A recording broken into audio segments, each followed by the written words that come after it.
Hello everyone, কেমন আছেন সবাই? আজকে কিন্তু ব্লগটা তেঁতুলের আচার দিয়ে শুরু করছি।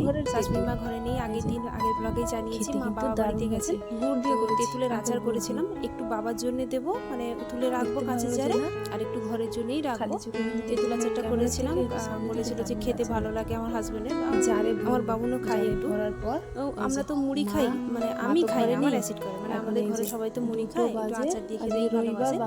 তো চলুন আপনারা ব্লগটার সাথে থাকবেন। আর মা এই জারের মুখটা বেঁধে রাখে কেন জানেন, যাতে নোংরা না পড়ে। মা বেঁধে রেখেছিল, ভেতরে ছিল, বের করে এনেছি। মা নেই ঘরে, আসবে। আর তার আগে এই যে আচারটা করে ফেলেছি, এই জারের মধ্যেই রাখবো। এখন আরও আমের আচার করা বাকি আছে, আমের আচার হয়নি, আমের আচার করবো। এই ছোট্ট জারে আমার বাবাকে দেবো তেঁতুলের আচার, বাবার জন্য একটু ভরে রাখবো এতে, আর ঘরের জারটাতে এটাতে ভরে রাখবো। বেশি হবে না, একটু দুখানি হবে হয়তো।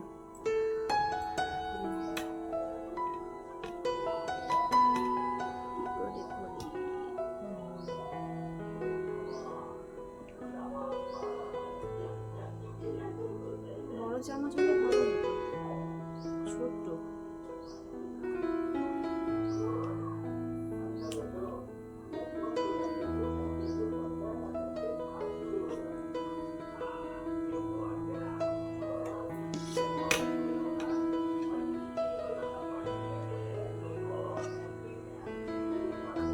রান্না আমার কমপ্লিট হয়ে গেছে, আজকে হচ্ছে রবিবার তো মাংস রান্না করেছি, রান্না কমপ্লিট হয়ে গেছে। এটা করে নিলে বাবুনকে বাবাকে খেতে দেবো, তারপর আমি আমার বাকি কাজগুলো করবো।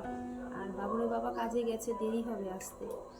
এই যে ও এলে তারপর আমি ওর সাথে খাবো। চলুন, আচারটা পড়ে যাচ্ছে, আস্তে আস্তে করে ভরে দিই।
এই হচ্ছে হসপিটাল।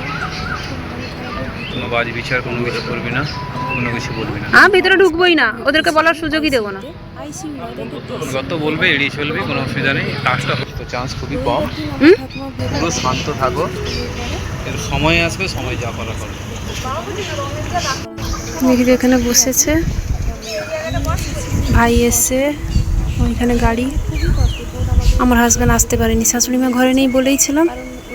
আর বাবুনকে ঘরে রেখে দিয়েছে এক তরকারি ভাত, মানে ডাল পোস্ত করে সোমবার আজকে। আর এই হচ্ছে দীঘা হসপিটাল। এই যে আমার ঠাকুমা সম্ভবত আইসিইউতে এখানেই ভর্তি আছেন, কারণ এই যে এসিগুলো চলছে না। ভাই আর এ তো বেরিয়ে গেল, বাবা সেখানে বসে আছে চুপটি করে। যত হোক মা তো অসুস্থ না, হসপিটালে ভর্তি আছে। আর আইসিইউতে আছেন আমার ঠাকুমা। এই যে আমিও আজকে ভোটের রেজাল্ট বেরোচ্ছে, তবুও আমি এসেছি। আসতে হয়েছে আমার, কারণ মন কি আর মানে বলুন। ঠাকুমা আমি দেখতে দেয়নি, বিকেল 4টের পরে দেখতে দেবে সম্ভবত। এইখানেই আছে, এইখানে এসিগুলো চলছে, মানে এখানেই আইসিইউতে ঠাকুমা কাল ভোর, মানে আগামীকালের ভোরে ভর্তি হয়েছেন, কালকে আসতে পারিনি। শাশুড়ি মা নেই ঘরে, বাবুনকে একা ছেড়ে, ওই জন্য বসছি। যে এটা হচ্ছে দীঘা হসপিটাল। একদম বিকেলবেলা 4টের সময় দেখে কেমন কন্ডিশন থাকলো আপনাদেরও জানাবো। ঠাকুরকে ডাকছি যেন আমার ঠাকুমা সুস্থ হয়ে যান তাড়াতাড়ি। চলুন, এরা এখানে বসছে, আমিও আছি, খাওয়া খাচ্ছি।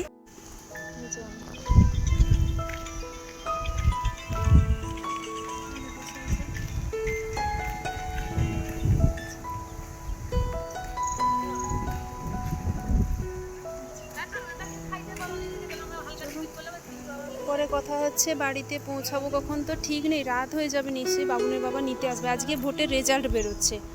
রাস্তায় একটাও গাড়ি নেই, বাস নেই, তো অর্ধেক রাস্তা আমার বোন নিয়ে এসছে গাড়ি করে, আর অর্ধেক রাস্তা বাবুনের বাবা ছেড়ে দিয়ে গেছে। আসলে কি জানেন তো, মানে আমার মানে কি বলবো, মন একদম ভালো লাগছিল না। কালকে আসলে আসতে পারতাম, কিন্তু এমার্জেন্সিতে ভর্তি আছে, না দেখলে কি করে হয়। আগের দিন মানে ভোরবেলা ভর্তি আছে, তো ওই কারণে আর মন মানলো না যে সবাই এখানে এসে মানে আমাকেও আসতে হবে, আমি একটু দেখে আসি।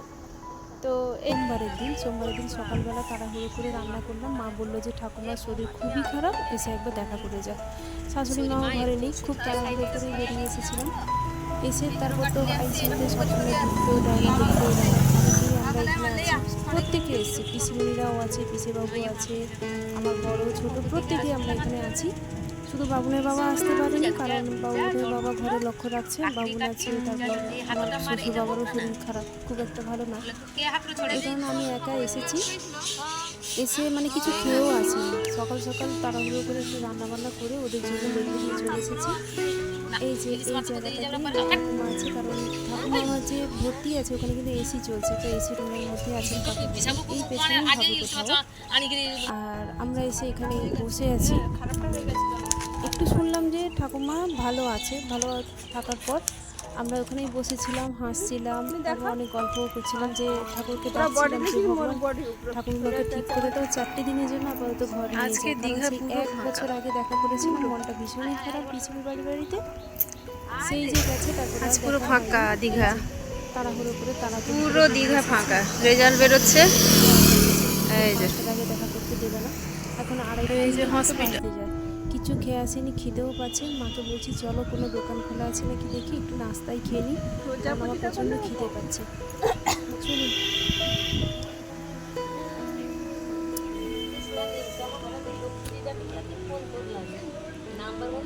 পাটি চলেছে কি এরকম কুধাদা পাটি চলেছে, এরকম পাটি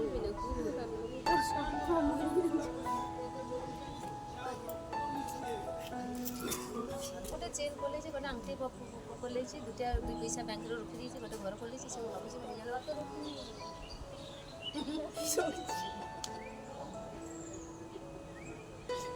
ସେଇ ଦିନ ତ ଠାକୁର ଶୁଛି ନା ଭାଇ ଭାଇ ମୋର କେମିତି ଯେତେ ମାନି ଲାଇନ୍ ବ୍ୟାଙ୍କ ଟଙ୍କା ଦେଖୁଥିଲା ମୋତେ ଯେ ରାଣୀ ତ କାହାର ଆଜି କିଛି ମୋତେ 100 বার ପଚାର ତାକୁ ତୁ ବନ୍ଦ ଯାଅ ସାথে সাথেই ମୋର ଏଇଟା ନାହିଁ ଭାଇ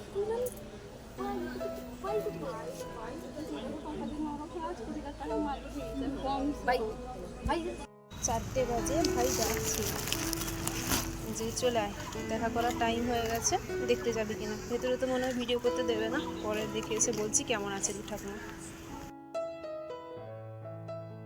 তো আইসিইউতে প্রত্যেকে ঢোকা খুবই বারণ, কারণ ইনফেকশান হয়ে যেতে পারে। তারপর ডাক্তারবাবু বললেন যে কন্ডিশান খুব একটা ভালো নেই, মন প্রচণ্ড সবার ভারী হয়ে আছে, জানি না দেখতে পাবো কিনা ঠাকুমাকে। আর কাকু এখানে ফোন করে জানাচ্ছিলেন যে না ভালো নেই, ঘরে আমার 2 বোন আছে দেশে বাড়িতে। তারপরে এখানে তো আমাদের থাকার জায়গা নেই, 2-1জনকে দেখতে দিয়েছে, প্রত্যেকে দেখতে দেয়নি। কাকু আমার ঠাকুমার কানে কানে গিয়ে বলেছেন যে আমরা সবাই মিলে দেখতে এসেছি। তারপর আমরা বাড়ি বেরিয়ে গেলাম, কারণ এখানে থাকার জায়গা তো আমাদের ছিল না। ঘরে প্রত্যেকটা মুহূর্তেই খবর নিচ্ছিলাম কেমন আছে কি করছে, তবুও মাঝ রাস্তায় পৌঁছয়নি, তখন জানতে পারলাম ঠাকুমা আর আমার নেই।